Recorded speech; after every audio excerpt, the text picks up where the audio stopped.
The Cashon Show, where sports talk gets real.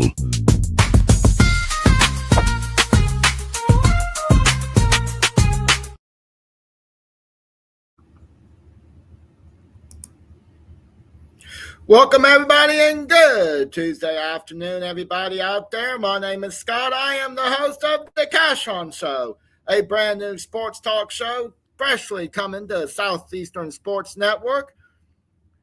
Let me go ahead and take a chance to thank our sponsors for today's show: Tammy Cakes in Locust Grove, Georgia, the Eileen Lindsay Memories Movie Museum in Gatlinburg, Tennessee, and, of course, East Tennessee Media, our sister channel, where you can find all your local and state history as well as rail fan videos. Now, we've got some interesting topics today for today's first show, so we're going to jump right on into our all sports rundown today.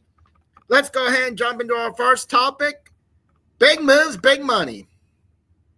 As everybody knows by now, since the dust is starting to settle in and the smoke is starting to clear, Brian Kelly was recently fired by LSU. That makes the fifth or sixth coach so far this season fired mid-season, right behind James Franklin. And he was fired after a 49-25 loss to the LSU, to the Texas A&M Aggies, a $54 million buyout. Combined coaches' buyouts this year has approached $169 million this season. Let's just let that sink there for just a few minutes. We're now over $100 million in buyouts. Now, I know there was a lot of rumors and a lot of speculation and talk about when James Franklin was fired up at Penn State, that he was let go because of Adidas and because of the sponsorship deal, which kind of started the whole talk throughout the country and on all the different shows about, is this the way of college football now, where if your sponsor does not like who you got coaching, either you get rid of that coach or you lose the sponsorship, which, you know, a lot of that money is going into NIL deals. But there's been a lot of high candidates for this LSU job discussed. You know, part of it was, you know, you've also got the Florida job open. And right now I know the lead candidate for job is Lane Kiffin from Ole Miss. I know Florida wants him. I believe the latest offer was $81 million offered to Kiffin to jump from Ole Miss to Florida. But now that this LSU job has come open, is there going to be a new top favorite to land Kiffin? There's also other names out there. Nick Saban, which we all know Nick Saban's not going to come unretired to go back into coaching. We know Miss Terry won't allow it. But you've also got James Franklin. Would he be interested in coming back down to the SEC? And a couple of other interesting names. I know Josh Heupel's name from the University of Tennessee was thrown out there. Now, I do not think Josh Heupel will jump from University of Tennessee to LSU because, number one, he's already built a pretty good system and team at Tennessee. But two, going to LSU kind of more of a lateral move. Both teams have the players capable of leading their teams to a national title. So there's really nothing to really gain there going to LSU. But in today's society, that's my key question on this. What's the outcome for the rest of the season? Are coaches going to have stability? Or is these athletic directors going to have a quick trigger? If you don't win a national title in your first year, you're gone. That's just a very interesting kind of nutshell to look at it, you know. But also going into NCAA football, let's take a look at some of our top matchups this week. We have got another chock-full matchup. You've got the Florida Gators and the Georgia Bulldogs this week. Now, that is always a top matchup It's a SEC powerhouse clash. I know Florida has struggled this year. Florida has fired their head coach this year, and they're in a turmoil right now. But always, no matter how bad of a season the Gators are having, they always step up against the University of Georgia. That'll be down in Jacksonville, and that's going to be a very interesting show to watch. I know everybody's looking forward to that game, the largest cocktail party in the world. You've also got Kansas State at Texas Tech. That's a Big 12 showdown with title implications on the line there. You've got Boston College at Notre Dame. Ranked matchup could be shaping up the playoff race on that one. But the key theme for this week's matchups, conference standings, playoff momentum, and draft prospects.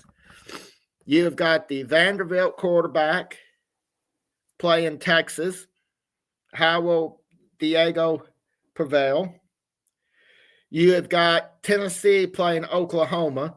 Tennessee still on the playoff bubble. They're number 14 in the country. They need a couple of key teams in front to lose to move up. And, I mean, upsets. Could Oklahoma come into Knoxville and upset Tennessee? Could the Gators upset Georgia? Could Bama lose this weekend? Let's take a second to look, and I know I'm going to take a lot of hate from Alabama fans from this, but let's go ahead and take a look at this. Alabama has struggled all season, it seems like. Yes, they have rattled off an impressive number of victories in a row versus top-ranked opponents that a lot of teams have never done before. But in the same sense, every one of those, except the Tennessee matchup, they've struggled. It came down to the very last play versus South Carolina for South Carolina to fumble for Bama to take that and score and win the game. At some point, Bama still got Oklahoma. Bama still got LSU. They still got Auburn. At some point, which one of those teams is going to be the team that's going to trip them up and give them their second loss? Simpson is running for in the lead for the Heisman. Surprisingly, Gunnar Stockton is at the very bottom of the list. So, plus, how many of these games can define November coming up? We do have the season is starting to wind down a little bit. These games could shape up, make November very interesting. But switching gears, let's go back to baseball, Major League Baseball. How many people watched last night's Dodgers-Blue Jays game? 18 innings. What a historic night. Freddie Freeman, Mr. Playoff. Let's go back and remember, what kind of playoff history he had with the Braves in the 2021 World Series. So, Ohtani, 2 homers, 2 doubles, 5 walks. At some point,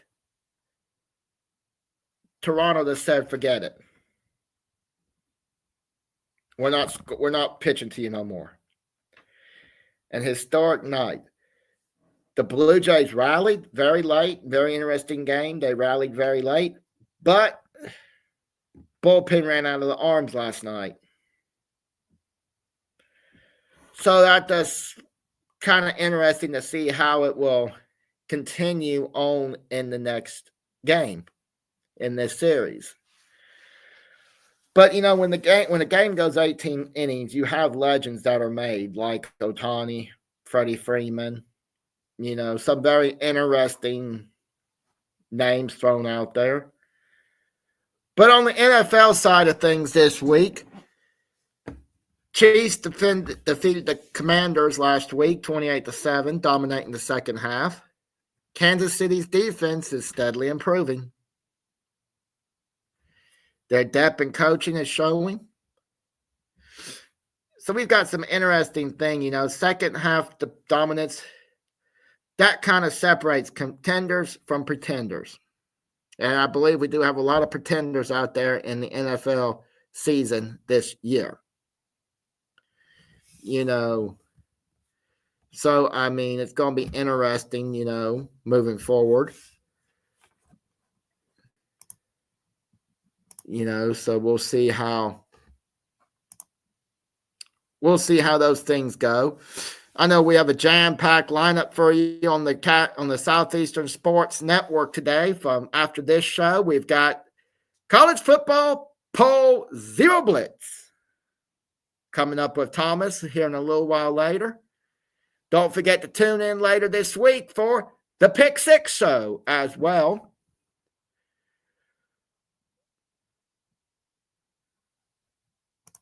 But also, folks, I want to take this time to mention that if anybody out there wants to donate to the Southeastern Sports Network, any donations helps bring future better products to our channel and to our pages. You can donate to Southeastern Sports, our Cash App. I'll also put the QR code in the upper left-hand side for you. We appreciate any donations. Like I said, it goes toward our program and our channel and helps you bring these good qualities. Also, folks, take a moment to hit that like, follow, and subscribe button on the YouTube and Facebook, as well as if anybody wants to be on the show, send us a message. Here very shortly, we'll have the call-in feature where we'll be able to have call-ins during every show. So shoot us a message on Facebook if you would ever like to be a part of the show. That's all we've got for today's Cashon Sports, or the Cashon Show. So my name is Scott. I'm your host. And until next Monday, we hope everybody has a wonderful rest of your week. Look forward to watching the college football poll zero blitz, as well as maybe another installment in the head-to-head matchup on NCAA football. Keep your eyes peeled toward the channel. Hope everybody has a wonderful rest of your Tuesday.